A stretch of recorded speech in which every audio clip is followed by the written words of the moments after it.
first time since 1936, a State of the Union message is delivered to the Congress and the nation at night. President Johnson speaks of initial steps that are to be taken on the road toward the achievement of the Great Society. This kind of society will not flower spontaneously from swelling riches and surging power. It will not be the gift of government or the creation of presidents.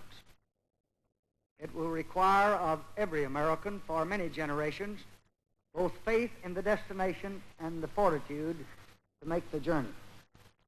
And like freedom itself, it will always be challenge and not fulfillment. Mr. Johnson proposes an education program that will ensure every American full development of his mind and skills. He says the beauty of America must be preserved as a green legacy, with water and air pollution ended. Beauty of mind, too, must be promoted. Cities should be imaginatively improved, and a broad health program must ensure medical care for the aged and needy. In foreign problems, which are further complicated within the week by Indonesia's withdrawal from the UN, Mr. Johnson proposes to go to key foreign capitals for diplomatic talks on the highest personal level. White House sources later said he would possibly visit 7 countries in 1965. These could include Brazil for a meeting of heads of state in the spring, and Paris for a return call on President Charles de Gaulle.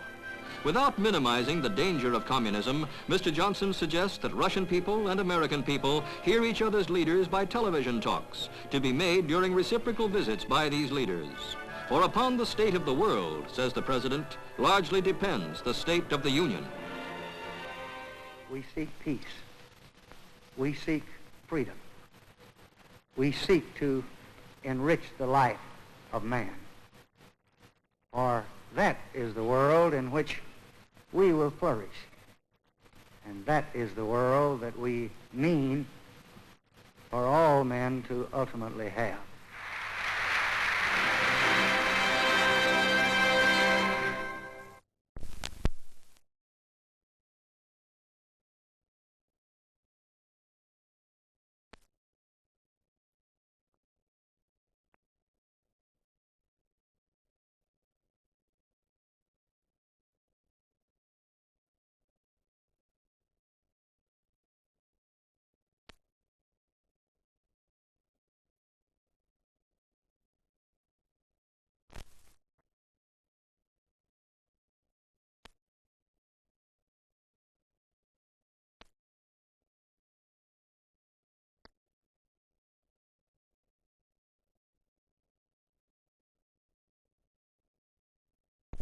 We seek the unity of man with the world that he has built, with the knowledge that can save or destroy him, with the cities which can stimulate or stifle him, with the wealth and the machines which can enrich or menace his spirit.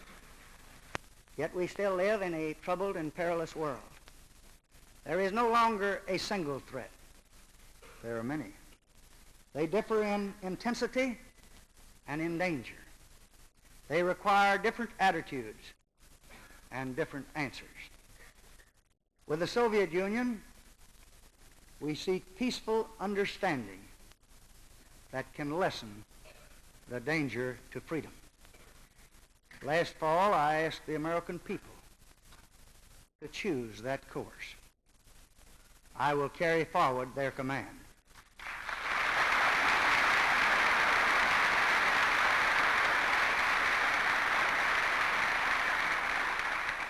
If we are to live together in peace, we must come to know each other better. I am sure that the American people would welcome a chance to listen to the Soviet leaders on our television, as I would like the Soviet people to hear our leaders on theirs.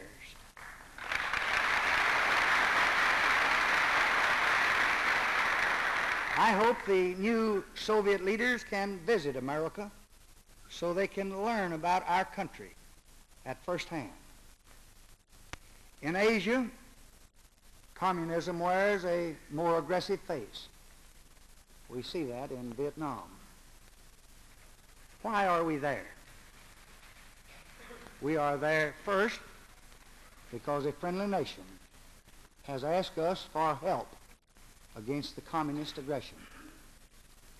10 years ago, our president pledged our help. 3 presidents have supported that pledge, and we will not break it now.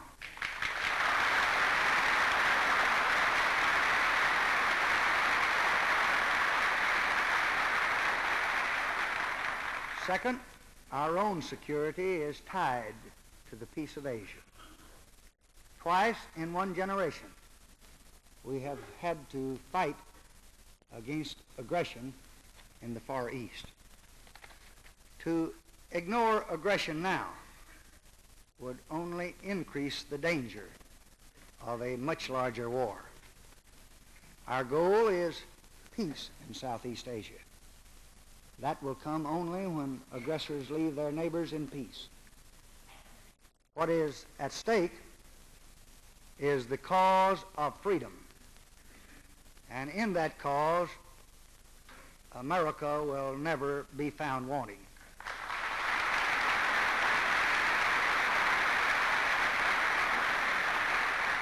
We seek peace. We seek freedom. We seek to enrich the life of man. For that is the world in which we will flourish. And that is the world that we mean for all men to ultimately have.